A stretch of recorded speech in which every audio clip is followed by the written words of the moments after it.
AP Physics 2. Our first unit of the year is going to be focused on fluid mechanics, in which we're going to take many of the concepts we learned in AP Physics 1, things like forces, momentum, and energy, but we're going to apply them to a slightly different context. Rather than focusing on these rigid, solid objects, we're going to instead look at fluids. But what exactly is a fluid, though? Now, you should be familiar with this concept already. I can guarantee you've learned about it in a previous science class, but let's go ahead and go through the details. A fluid is ultimately a substance that flows. And really what we mean by that is that it's going to be able to move very amorphously. So typically we're talking about liquids and gases. And another way to kind of think about this very quickly is that it's a substance that takes the shape of its container. If we pour a liquid in a glass, for instance, the liquid changes to the shape of the glass. If we stick a gas in a gas cylinder, it's going to fill up and take the shape of the cylinder. Now, an important thing about this flowing, though, is that it allows us to really treat fluids, and we're going to go ahead and do this, as if they are a singular mass with no internal structure. So much like we did with solid objects last year, we can treat an object as though it's a single piece. We can treat the fluid as if it is a single piece. So we're going to be focusing on its macroscopic properties, not the microscopic properties of how the atoms are attracted to each other, how they move past each other, all those sorts of things. We're going to be looking big picture here. So why didn't we talk about fluids last year? Well, that's because their behavior can be unbelievably complex. As we can see here, this is basically some smoke that's had some dye added into it, so you can see its pattern as it flows a little better. And there are tons of these whirls and swirls, and basically it is extremely difficult to understand this mathematically. However, there are some steps we can take to make this a little bit easier. So we're going to be specifically working with what are known as ideal fluids. Okay, and ideal fluids have a few key properties, specifically 3. The first of these is that ideal fluids are incompressible. And what we mean by that is, so for instance, let's say I've got a little block of fluid here, imagine this is a little cube of water. Well, the volume of this water is going to be consistent. Even if it changes shape, the overall amount of space it takes up is going to be the same. Now, granted though, if we have a certain mass of water here and its volume is staying the same, if I push it, it's not going to change its volume at all, well, that means its density is constant too. And this really means that incompressible fluids are really only going to be liquids. We are not going to be dealing with gases in this unit. We're going to be working almost exclusively with liquids instead. So let's go ahead and pause there and talk about this property of density, which is something you definitely learned about in chemistry, but you probably abbreviated it with a capital D in that class. And in physics, we don't abbreviate that way. We instead use what this is, which is a Greek letter rho, R-H-O, pronounced like R-O-W, rho. And it looks a bit like a weird P, but whereas a P is pretty straight, a rho kind of is curved, almost kind of like a backwards 9.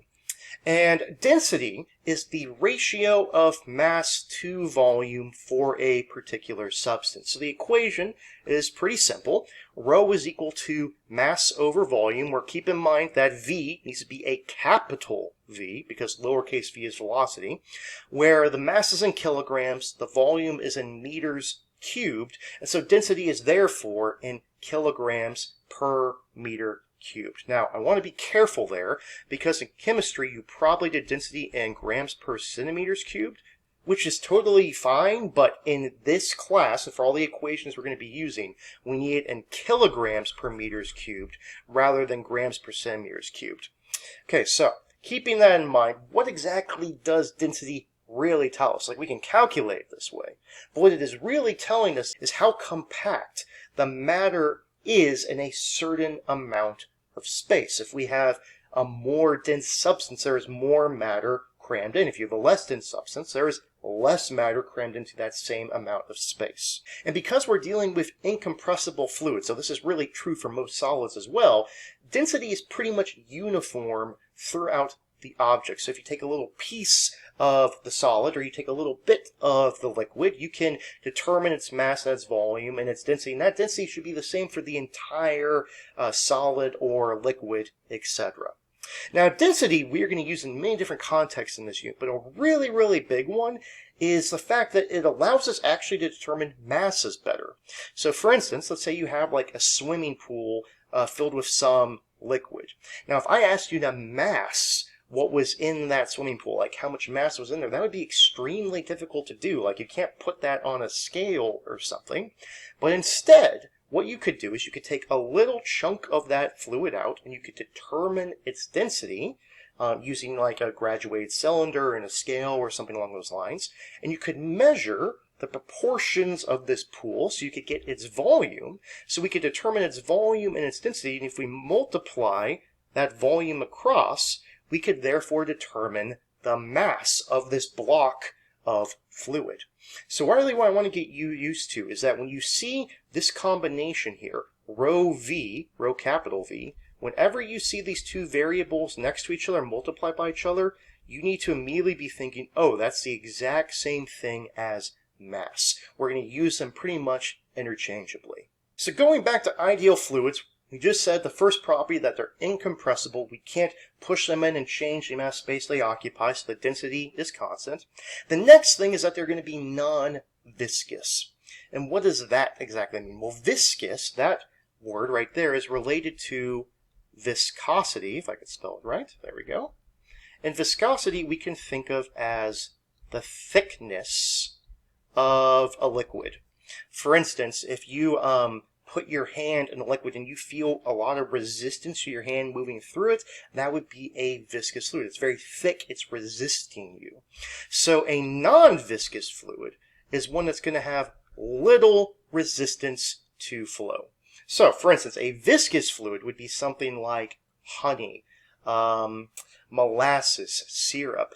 A non-viscous fluid would be something like water, rubbing alcohol, various things like that that don't have that resistance. And that means that we don't have to worry really about friction either between the fluid and the container it's in, or really even between the molecules in the fluid.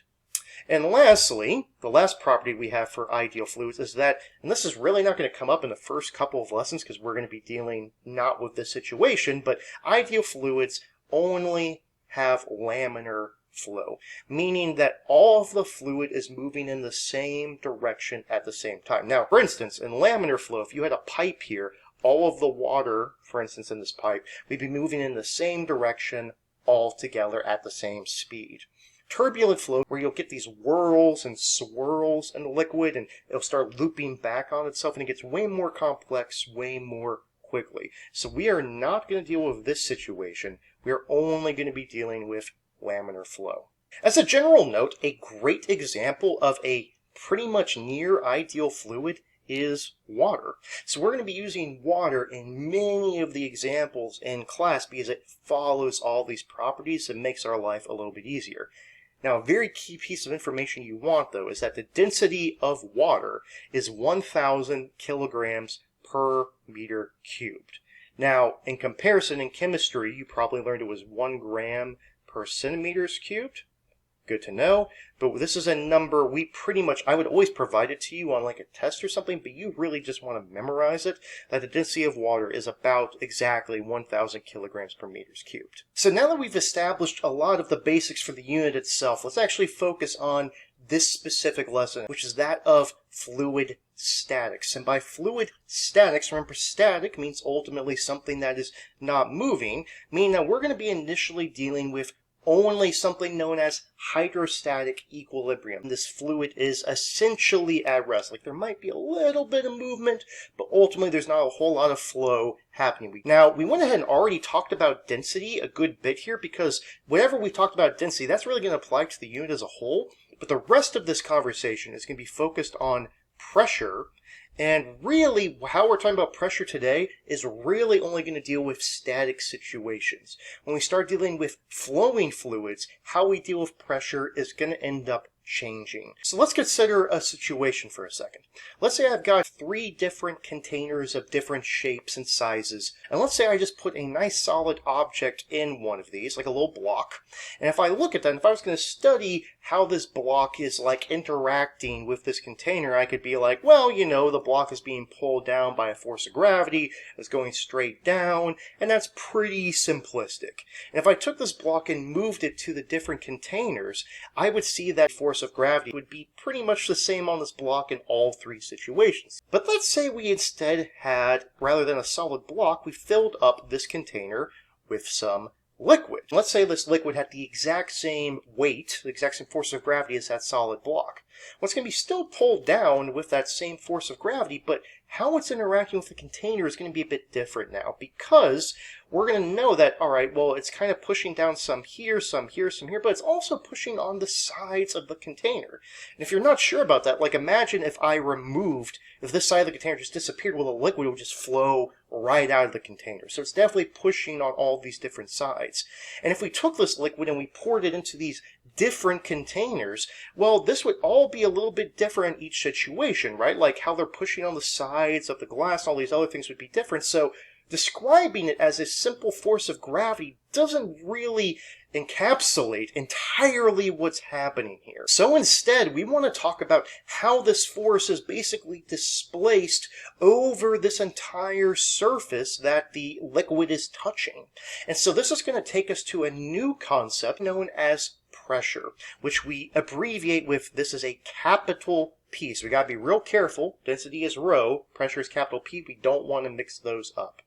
And pressure is a measure of how a force is distributed over a contact surface. And specifically, the equation for pressure is capital P is equal to F over A, where F is the force in newtons, A is the area in meters squared, and pressure is therefore measured in a new unit called pascals. A pascal, P-A-S-C-A-L, is abbreviated with a capital P, lowercase a, and it is equal to 1 Newton per meter squared. So if I have 1 Newton of force over an entire meter squared, that would be a pressure of 1 Pascal.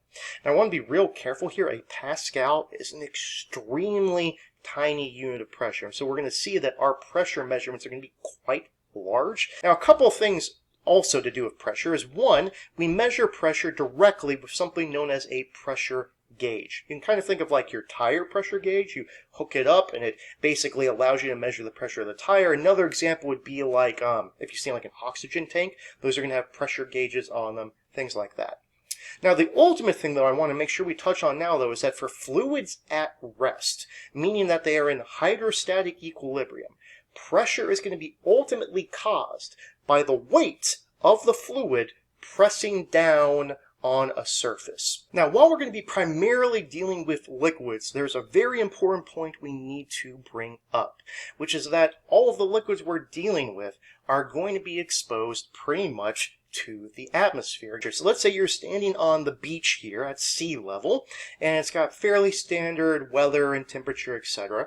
Well, there's going to be this weight of air from the atmosphere directly above you, pushing down on you, and all that weight is going to contribute to something known as atmospheric pressure, which we typically abbreviate with a capital P, lowercase 0. So that's really like P naught. And what atmospheric pressure is standard, like the average at sea level, is 101,325 pascals. Now that is extremely specific. So to simplify things, we're going to go ahead and just say that atmospheric pressure is equal to 1 times 10 to the 5th pascals. And that is, once again, this is on your equation sheet, but this is a number you want to be familiar with. And let's change the scenario a little bit more, and let's say that, one person is standing on the beach and one person is snorkeling here below the surface of the water at the ocean. And we already know intuitively, just in our everyday life and experiences, that the person underneath the water is experiencing a greater pressure than the person who is on the beach. And that makes sense because they've got more fluid pushing down on them. Both of these people have atmospheric pressure pushing on them. So for the person on the beach, the pressure they experience is only atmospheric pressure, 1 times 10 to the 5th pascals. And for the person underwater, there's that amount of air pushing down on them, the weight from that air pushing down on them. But additionally, they have this additional piece of water directly above them pushing down on them. And the weight of this additional fluid, this additional water, causes what is known as capital P lowercase g, or the gauge pressure. And we're going to come back to that a little bit more in a second. But the total pressure for the person underwater then is the pressure from the atmosphere plus the pressure from this additional gauge pressure, this additional fluid. So we already talked about atmospheric pressure, but what exactly is gauge pressure? Capital P lowercase g, like a little g subscript. Well, this is the pressure measured for a fluid by a gauge that has been calibrated to not include the contribution from the atmosphere. So let me go ahead and pause there and talk about what exactly that means. So imagine you have a tire gauge, right? And then you go and you stick it up to your tire, and you can basically push it against the little cap on the tire, and it'll tell you what the pressure inside the tire is. But when you have that tire gauge not pushed onto the tire, cap there, it's still experiencing a pressure. Pressure from the atmosphere is still pushing on that tire gauge, and you notice it's not shooting out and telling you so many pascals, though realistically ours would say pounds per square inch, but, same sort of idea here. Well, that's because that atmospheric pressure is everywhere, and so the gauge has been calibrated to not measure that. It's only going to measure pressures above atmospheric pressure. So therefore, if you go to your tire and you stick the tire gauge up to it, it's going to shoot out and show you this additional pressure. We know it must be above atmospheric pressure because if you poke a hole in a tire, air rushes out of it because the air is trying to go from this high pressure region of inside the tire to the low pressure region of outside the tire. So that is really what we mean by gauge pressure, but a much more simplistic way to think about it is that it is the pressure from any additional fluid that is on top of that from the atmosphere.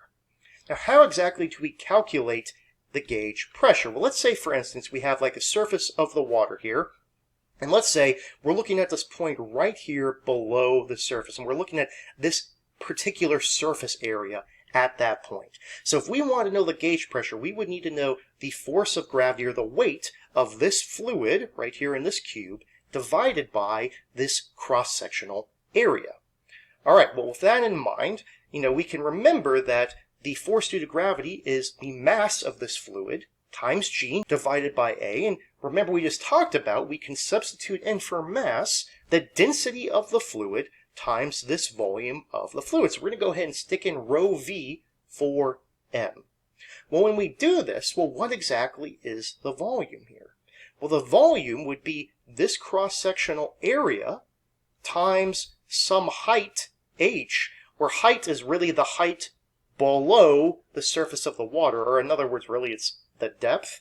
And so we have rho times a times h times g over a. We can cancel these a's out, and so therefore the gauge pressure is equal to rho g h when we rearrange things a little bit. So we had atmospheric pressure, pressure from the atmosphere, the weight of the atmosphere. We had gauge pressure, which is the from the weight of the additional fluid, and therefore we have this last thing known as absolute pressure, which is just with a capital P. There is no subscript here, and this is really the total pressure that is acting at some point. So you have to add the two previous pressures together. So this right here is equal to the gauge pressure, and it's equal to the density of the fluid, that is not the atmosphere, this additional fluid, in kilograms per meters cubed, g, which is the acceleration due to gravity, we can just use 10 meters per second squared, and this we have to be really careful with. H is the depth of fluid above this certain point. We're talking about from the surface of the fluid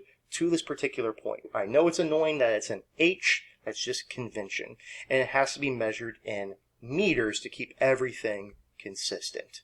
So before we wrap up, let's just talk about a couple of subtle points that are really good for us to start keeping in mind. Let's say we had here, for instance, a container that has some fluid, like water, in it. So some basic things is, first off, the pressure from this static non-flowing liquid at different points in the fluid is dependent on, one, the density of the fluid. So if we replaced this fluid with something more dense or less dense, that's going to change the overall pressure because you've got either more or less matter pushing down. But it also depends on the depth. So if I'm looking deeper in the fluid, this fluid down here has a higher pressure than the fluid up at the top. Okay, so that makes a lot of sense. Additionally, if we look at identical depths in the fluid, if I look at all these same depths, they're all going to have the same pressure. If I look at all these same depths at the bottom, they're also all going to have the same pressure. Now, one more final point to bring up, though, is that let's say we had a single point in the fluid. Does this pressure have a direction? And you might think, well, yeah, downward, right, because it's from the force. But really, the pressure is going in all directions. It's actually a scalar, not a vector, so it does not have a prescribed direction. And why would that be? Well, if it was downward, well, then that fluid would start moving downward due to the force, and it's not flowing, so the fluid must be pushed in from all angles with the same amount of force. And that would be the case at every point in the fluid. At this point, the pressure is the same in all directions. At this point, it's the same in all directions. Same, etc.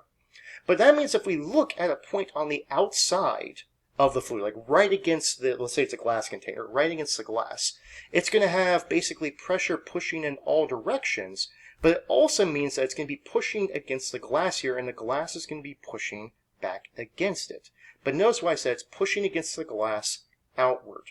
And that tells us that every surface of the container, the pressure is going to be pushing normal to that surface. Remember, what does normal mean? Normal is the exact same thing as perpendicular. It's going to be pushing perpendicular to that surface. So at the bottom, the forces from this pressure is pushing downward on the container. On this right-hand side, the forces from the fluid pressure are pushing outward to the right, and on the left-hand side, it's pushing outward to the left. And you'll notice I made these forces get bigger as you go further and further in depth. And this makes a lot of sense because if, for instance, you were going to come over to this container and like if you popped a hole in it right here, well, what would happen? The liquid would immediately start streaming out normal. Now it would start to arc down due to gravity, but initially it would shoot out horizontally here because the force is normal to that surface. So this is going to wrap up our conversation on density and pressure. So what are our main takeaways? One, can we identify and explain the properties of ideal fluids, aka that they are incompressible, that they are non-viscous, and that we're really only going to be looking at situations of laminar flow. Can we calculate and utilize the density of a fluid of rho is equal to mass over volume, and additionally, if you want to find the mass, we would multiply the density and the volume together. And lastly, can we identify, explain the cause of, and determine atmospheric pressure, gauge pressure, and absolute pressure. The cause is ultimately the weight of pressure above a particular surface. The atmospheric pressure is just from the weight of the atmosphere. The gauge pressure is from any additional fluid above a surface. And the absolute pressure is just the total pressure combining those two.